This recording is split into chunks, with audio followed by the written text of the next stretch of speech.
అందరికీ నమస్కారం అండి. ఈరోజు మనం అగస్త్యప్రగడ హేమంత గారు రచించిన అస్త్రం అనే ఓ చక్కటి కథను విందాం.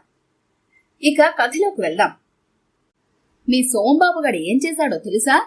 మన ఎదురింటి రజితకి లైన్ వేస్తున్నట్ట. అంతేకాదు, సినిమా థియేటర్లోనూ మార్కెట్లోనూ ఎక్కడ చూసినా వాళ్ళిద్దరూ జంటగా కనిపిస్తున్నారట.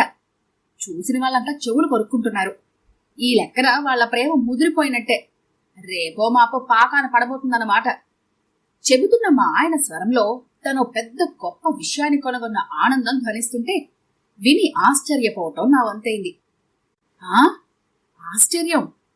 త్వరలో అక్క కూతుర్ని పెళ్లాడబోతూ ఇప్పుడు వేరుగా ఎదురింటి రజతతో మా సోంబాబు తిరుగుతున్నందుకు కాదు. పిన్ని కొడుకు పెళ్లి శుభలేఖ అందుకొని వారం ముందుగానే చెంటాన్ని తీసుకొని అమ్మ వాళ్ళ ఇంటికి చేరుకున్నాను నేను. పెళ్లి కదా, అంతా చూసుకొని ఓ 10-15 రోజులుండి తాపీగారా.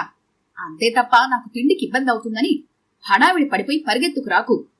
500 తగలేసుకుని అంత దూరం ప్రయాణం చేసి వెళ్లినందుకు ఆ మాత్రం ఉండాలక్కడ అంటూ బస్సెక్కించే ముందు 1,00,000 కబుర్లు చెప్పిన మా ఆయన నేను అమలాపురం చేరుకున్న 5వ రోజుకే సెలవు పెట్టేసి పరిగెత్తుకు రావడం, వచ్చిన దగ్గర నుంచి నన్ను క్షణం కూడా వదలకుండా వెనువెంటే తిరగటం, పైగా ఏకాంతం దొరికినప్పుడల్లా ఏదో చెప్పాలని ఆరాట పడిపోవటం నాకు చాలా ఆనందాన్ని కలిగించింది.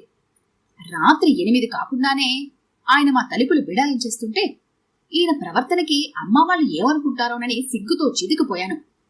అసలైనా ఈయనకి ఈ కొత్త జబ్బేమిటి అన్న అనుమానం కూడా కలిగింది. అయితే నా భావాలను పట్టించుకోకుండా తన మానాన తాను ఇంత బిల్డప్ ఇచ్చిన మా శ్రీవారు తలుపులు మూసేసి గదిలో మంచం మీద నా పక్కకి చేరిపోయి చెవిలో గుసగుసలాడిన విషయం సోంబాబు ప్రేమాయణం. అందుకే నాకు అంత ఆశ్చర్యం కలిగించింది. ఇది చెప్పడానికేనా మీరు నన్ను తొందరగా గదిలోకి రమ్మన్నది? ఆశ్చర్యంలోంచి తేరుకుంటూ అడిగాను. అవును అన్నారు ఆయన. ఆ సమాధానం వినేసరికి నాకు ఒళ్ళు మండిపోయింది. అరికాలమంట నెత్తికెక్కింది. కోపం తమాయించుకోలేకపోయాను. దిగ్గున ఆయన పక్క నుంచి లేచిపోయి వెళ్లి చెంటాన్ని వేరుగా పడుకోబెట్టిన మంచం మీద కూలబడ్డాను. నేనెంత వేగంగా లేచానో అంతకంటే వేగంగా లేచి వచ్చి మళ్లీ నా పక్కనే కూర్చున్నారు ఆయన. అసలు మొదట ఈ విషయం నేను నమ్మలేదు. కానీ ఓ రోజు ఏం జరిగిందో తెలుసా? నేను చల్లగాలి కోసం డాబా మీదకు వెళ్లేసరికి అక్కడ సోంబాబు గారు నిలబడున్నాడు. చేతులు తిప్పుతూ ఏవేవో సైగలు చేస్తున్నాడు. కింద ఎదురింటి కాంపౌండ్లో రజిత అతని సైగల్ని రిసీవ్ చేసుకుంటోంది. నన్ను చూసి ఆమె చటుక్కున లోపలికెళ్ళిపోతే మీ సోంబాబు మాత్రం తెగ కంగారు పడిపోయాడనుకో. ఆ తర్వాత ఏవేవో కహానీలు వినిపించాడు. కానీ అవన్నీ నమ్మేయడానికి నేనంత తెలివి తక్కువవాణ్ణా? నా భావాల్ని పట్టించుకోకుండా తను పరిశీలించిన విషయాల్ని తన ధోరణిలో తాను చెప్పుకుపోతున్నారు. వింటున్న నాకు చిర్రెత్తుకొచ్చింది. ఇక ఆపుతారా? గట్టిగా అరిచాను. నా అరుపుకి ఆయన ఒక్కసారి బిత్తరిపోయారు. అదేమిటి అలా అరిచావు? అమాయకంగా అడిగారు. నిజం చెప్పద్దు, ఆ క్షణంలో ఆయన వెర్రిమొహం చూస్తుంటే నాకు చాలా జాలేసింది. అయినా తమాయించుకున్నాను. కాకపోతే మరేమిటి, ఆఫీస్కి సెలవు పడేసి హైదరాబాద్ నుంచి అమలాపురం ఆగ మేఘాల మీద పరిగెత్తుకొచ్చి పెళ్ళాని పడగదలకు కేకేసి తలుపులు బిడాయించి మరి చెవులో గుసగుసలాడే విషయాలివా? మీకసలు మత్తుందా? గయ్యమన్నాను. నా కోపానికి కారణం తెలియడంతో మరోసారి తెల్లబోయారు మా ఆయన. అది కాదు, సోంబాబు నీకు తమ్ముడు వరుస కదా. అలాంటి కుర్రాడు ప్రేమ పేరుతో అడ్డదారులు పడి భవిష్యత్తు పాడు చేసుకుంటాడేమోనని కంగారు పడ్డాను. అదీ కాక వాళ్ళ అక్క కూతురుతో అతనికి పెళ్లి నిశ్చయమైందని నువ్వేగా చెప్పావు. ఈ విషయం చెబితే నీ వాణ్ణి దారిలో పెట్టుకుంటావేమోనని ఇంత హడావుడిగా పరిగెత్తుకొచ్చాను. అదే సంగతి అన్నారు మరింత అమాయకంగా. ఆయన అమాయకత్వం చూసేసరికి నాకీసారి నిజంగానే జాలేసింది. జాలిగా చూశాను ఆయన వైపు. ఆ పైన గాఢంగా నిట్టూర్చాను. సోంబాబు నాకు తమ్ముడు వరసే కాని తమ్ముడు కాదుగా. అంచేత అతని పర్సనల్ వ్యవహారాలు తలదోర్చడం అనవసరం. ఇంతోటి విషయానికి మీరు లాస్ ఆఫ్ పే మీద సెలవు పెట్టుకుని ఇక్కడికి పరిగెత్తుకుంటూ రావడం నాకేం నచ్చలేదు. ఈసారికేదో జరిగిపోయింది. మరోసారి ఇలా చేయకండి మందలింపుగా అన్నాను. నా మందలింపునకు ఆయన మొహం చిన్నబోయింది. నువ్విలా అంటావని తెలిస్తే నేను అసలు రాకపోదును. గొనుక్కుంటూ మంచం మీద అటు తిరిగిపోయి పడుకున్నారు ఆయన. అప్పుడైతే ఆయన మీద విసుక్కున్నాను. కానీ ఆ తర్వాత నేనే సోంబాబు విషయాన్ని అంత తేలిగ్గా తీసి పారేయలేకపోయాను. నిజానికి అతనికి నాకు మధ్యనున్నది చాలా దూరపు బంధుత్వం. కానీ ఉద్యోగరీత్యా ఒకే ఊళ్ళో ఉండటం వల్ల మా ఇద్దరికి మధ్య ఒకంత చనువు ఉంది. అంత మాత్రాన అతను అన్ని విషయాలు నాకు చెప్పడు. అతనికి చెందిన ప్రతి విషయంలో నేను తలదూర్చును. ఎంతవరకో అంతవరకే. బహుశా నాకు ఒక సొంత తమ్ముడుండుంటే వాడిని కూడా నేను ఇలాంటి హద్దుల్లోనే పాటించేదాన్నా? అది నన్ను నేను ఎన్నోసార్లు ప్రశ్నించుకున్నాను. నా ప్రశ్నకి జవాబు దొరకలేదు ఇంతవరకు. మా పిన్ని కొడుకు పెళ్లి పూర్తి కాగానే ఆయన వెంట బయలుదేరి ఇంటికి చేరుకున్నాను. నేను వెళ్ళగానే సోంబాబు వచ్చి పలకరించాడు. ఊళ్ళో వాళ్ళ క్షేమ సమాచారాలన్నీ అడిగి తెలుసుకున్నాడు. ఇంటి నుంచి తెచ్చిన సున్నుండలు, అరిసెలు పెడితే తిన్నాడు. టిఫిన్ అయ్యాక అందరికీ కాఫీ కలిపేందుకు కిచెన్లోకి వెళ్ళాను. కాఫీ కలిపి గ్లాసుల్లో పోసుకుని కిచెన్లోంచి ముందు గదిలోకి వచ్చేసరికి సోంబాబు కనిపించలేదు. ఇతను వెళ్ళిపోయాడా ఏమిటి? కాఫీ గ్లాస్ ఆయనకు అందిస్తూ ఆరా తీశాను. లేదు, మీ వాడికి ఈ రూంలో గాలి ఆడట్లేదట. ఆ చేత డాబా మీదకు వెళ్ళాడు. ఆ గ్లాస్ ఇలా ఇచ్చేసి వస్తాను. నా ముఖంలోకి చూసి అదోలో నవ్వుతూ అన్నారు ఆయన. గాలి ఆడకపోతే ఫ్యాన్ వేయకపోయారా అన్నాను. మీ వాడికి కావలసింది ఫ్యాన్ గాలి కాదు, ఆడగాలి ఠక్కున అన్నారు ఆయన. సడన్ గా నాకు రజత గుర్తొచ్చింది. ఆయన ఇన్నాళ్ళు చెబుతున్నది నిజమో కాదో తెలుసుకోవాలి అనిపించింది. నేనే పెడతాను, వస్తే మీరు కూడా రండి చెప్పేసి మా ఇద్దరి కాఫీలు పట్టుకొని నిశ్శబ్దంగా డాబా ఎక్కాను. నేను పైకి వెళ్లేసరికి మా సోంబాబు పిట్టగోడకి ఆనుకొని చేతులు కట్టుకుని నిల్చుని ఉన్నాడు. చూపులన్నీ ఎదురింట్లో చిక్కుబడి ఉన్నాయి. అక్కడ రజత నిలబడి తల దువ్వుకుంటోంది. మధ్య మధ్య ఇటు చూసి ముసుముసుగా నవ్వుతోంది. ఆ నవ్వుకి మా వాడు ఐసైపోతూ గాల్లోనే చేతులు తిప్పేస్తూ ఏవేవో సైగలు చేస్తున్నాడు. ఇద్దరూ చాలా హడావిడిగా ఉండటంతో నన్ను గమనించలేదు. వాళ్ల సైగల్ని చూడలేని నేను నా రాకని తెలియజేస్తూ చిన్న పొడి దొగ్గు దగ్గాను.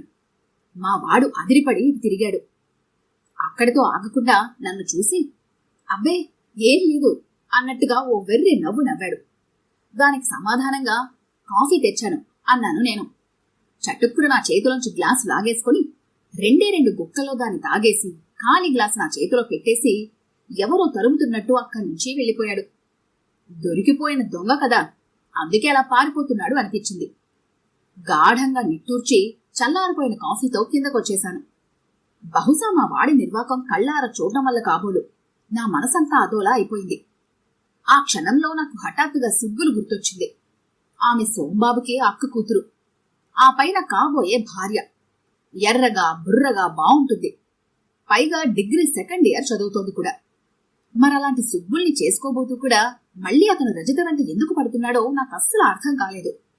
ఆ మాటే అని అడిగాను. దానికి మా ఆయన చెప్పిన సమాధానం ఒకటే, టైంపాస్ కోసం అని. వింటున్న నాకు తల గిర్రున తిరిగినట్టయింది. సోంబాబు నేను ఇన్నాళ్ళు తమ్ముడి కోణంలోంచి చూశాను. టైంపాస్ కోసం ఒక అమ్మాయిని, భార్యగా మరో అమ్మాయిని మెయింటైన్ చేయగల మగాడి కోణంలోంచి చూడటం ఇదే ప్రథమం. నిజానికి ఎవరి పిల్లలైనా పిల్లలే. వాళ్ళు తెలుసో తెలియకో అడ్డదారులు తొక్కుతుంటే చూసిన వాళ్ళు తెలిసి కూడా మనకెందుకులే అని తల్లిదండ్రులు అసలు విషయం తెలియక ఊరుకుంటే, నిర్లక్ష్యం చేస్తే అప్పుడు పిల్లలు పూర్తిగా చెడిపోతారు. ఇక అటు తర్వాత ఎవరూ ఏమీ చెయ్యలేరు. చెయ్యగలిగింది ఏమీ ఉండదు కూడా. అటు రజిత ఇటు సుబ్బులు ఇద్దరూ ఆడపిల్లలే. సోంబాబు అనబడే ఒక మగాడి ఆటలో పావులు కాబోతున్న ఆడపిల్లలు. ఇప్పుడు అతన్ని కనుక మేము చూసి చూడనట్టు వదిలేస్తే ఆనక నష్టపోయేది కూడా ఇద్దరు ఆడపిల్లలే. అందుకే సోంబాబు ఆడుతున్న ఆటకి ఎలా అయినా ఫుల్ స్టాప్ పెట్టాలి అనిపించింది. కానీ ఎలాగో అర్థం కాలేదు.